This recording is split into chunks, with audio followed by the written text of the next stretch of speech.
ಈ ತಿಂಗಳ 9ರಂದು ಮಧ್ಯಾಹ್ನ 12 ಗಂಟೆ ಸುಮಾರಿಗೆ 35 ವರ್ಷದ ಮಹಿಳೆಯನ್ನು ಹಳೆ ಹುಬ್ಬಳ್ಳಿ ಹೆಗ್ಗೇರಿ ಮೈದಾನದಿಂದ ಇಬ್ಬರು ಆರೋಪಿಗಳು ಕರೆದುಕೊಂಡು ಹೋಗಿದ್ದಾರೆ. ಆಕೆಯೊಂದಿಗೆ ದೈಹಿಕ ಸಂಪರ್ಕ ಬೆಳೆಸಿ ಮದ್ಯಪಾನ ಮಾಡಿಸಿ ಅತ್ಯಾಚಾರದ ದೃಶ್ಯವನ್ನು ಮೊಬೈಲ್ನಲ್ಲಿ ಚಿತ್ರಿಸಲಾಗಿದೆ. ಆ ವಿಡಿಯೋ ಆಧಾರದಲ್ಲಿ ಮಹಿಳೆಯನ್ನು ಪತ್ತೆ ಹಚ್ಚಲಾಗಿದ್ದು, ಕಳೆದ 1.5 ತಿಂಗಳಿನಿಂದ ಆಕೆ ಹುಬ್ಬಳ್ಳಿಯ ವಿವಿಧ ಪ್ರದೇಶಗಳಲ್ಲಿ ತಂಗಿದ್ದಳು ಎಂದು ತಿಳಿದುಬಂದಿದೆ. ಮಹಿಳೆಯ ಗುರುತು ಪತ್ತೆಯಾಗದ ಹಿನ್ನೆಲೆ ಮೊದಲು ಸೊಮೋಟೋ ಪ್ರಕರಣ ದಾಖಲಿಸಲಾಗಿತ್ತು. ನಂತರ ಮಹಿಳೆಯಿಂದ ಅತ್ಯಾಚಾರ ಪ್ರಕರಣ ದಾಖಲಿಸಿಕೊಳ್ಳಲಾಗಿದೆ. ಶಿವಾನಂದ್, ಗಣೇಶ್ ಹಾಗೂ ಪ್ರದೀಪ್ ಎಂಬ ಮೂವರು ಪ್ರಮುಖ ಆರೋಪಿಗಳನ್ನು ವಶಕ್ಕೆ ಪಡೆಯಲಾಗಿದೆ. ಪ್ರದೀಪ್ ಅತ್ಯಾಚಾರದ ವಿಡಿಯೋವನ್ನು ಸಾಮಾಜಿಕ ಜಾಲತಾಣಗಳಲ್ಲಿ ಹರಿಬಿಟ್ಟಿದ್ದಾನೆ. ಶಿವಾನಂದ್ ಮತ್ತು ಗಣೇಶ್ ಅವರನ್ನು ಸ್ಥಳೀಯ ಮುಖಂಡರು ಥಳಿಸಿದ ಘಟನೆ ಕೂಡ ನಡೆದಿದೆ. ಈ ಸಂಬಂಧ ಆರೋಪಿಗಳಿಂದಲೂ ಪ್ರತ್ಯೇಕ ಪ್ರಕರಣ ದಾಖಲಾಗಿದೆ. ಪ್ರಸ್ತುತ ಮಹಿಳೆ ಸಂಪೂರ್ಣ ಆರೋಗ್ಯವಾಗಿದ್ದಾರೆ.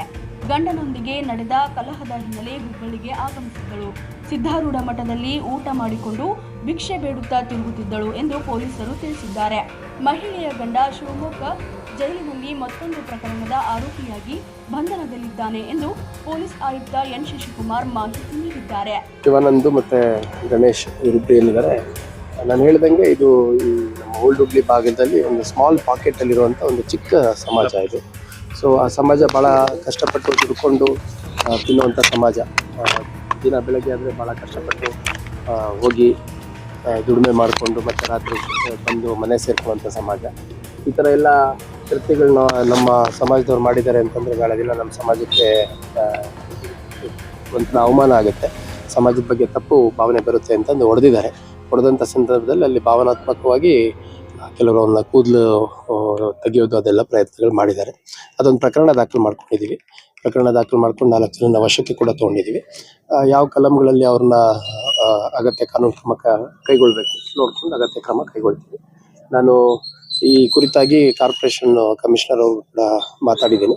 ಯಾರು ಹೆಣ್ಮಕ್ಳು ಈ ಥರ ಸ್ವಲ್ಪ ಶೆಲ್ಟರ್ಲೆಸ್ ಆಗಿ ಈ ದೇವಸ್ಥಾನಗಳಿರ್ಬೋದು, ಬಸ್ ಸ್ಟ್ಯಾಂಡು, ರೈಲ್ವೆ ಸ್ಟೇಷನ್ ಈ ಥರ ಓಡಾಡ್ತಿರ್ತಾರೆ, ನಿಂತಿರ್ತಾರೆ, ಕೆಲವರು ಅಲ್ಲಲ್ಲೇ ಮಲಗಿರ್ತಾರೆ, ಅಂಥವ್ರ ಬಗ್ಗೆ ಸ್ವಲ್ಪ ಅಗತ್ಯ ಕ್ರಮ ಕೈಗೊಳ್ಳಬೇಕಾಗತ್ತೆ ಅನ್ನುವಂಥದ್ದು ಲೋಕಲ್ ಕಾರ್ಪೊರೇಷನ್ ಮತ್ತು ಕನ್ಸರ್ನ್ಡ್ ಮಹಿಳಾ ಮತ್ತು ಮಕ್ಕಳ ಕಲ್ಯಾಣ ಇಲಾಖೆ ಅಧಿಕಾರಿಗಳ ಜೊತೆ ಸಂಪರ್ಕ ಮಾಡಿ, ಮುಖ್ಯವಾಗಿ ಮಹಿಳೆಯರು ಮತ್ತು ಮಕ್ಕಳು ಅಕಸ್ಮಾತ್ ಯಾರಾದರೂ ಈ ಥರ ಡೆಸ್ಟಿಟ್ಯೂಟ್ಸ್ ರೀತಿಯಲ್ಲಿದ್ದರೆ ಅಂಥವ್ರನ್ನ ಒಂದು ರೆಸ್ಕ್ಯೂ ರಿಹ್ಯಾಬಿಲಿಟೇಷನ್ ಹೋಮ್ಗಳಿಗೆ ಕಳಿಸೋದ್ರ ಕುರಿತಾಗಿ ನಮ್ಮ ಅಧಿಕಾರಿಗಳ ಜೊತೆ ಚರ್ಚೆ ಮಾಡಿ ಕ್ರಮ ಕೈಗೊಳ್ಳಲಿಕ್ಕೆ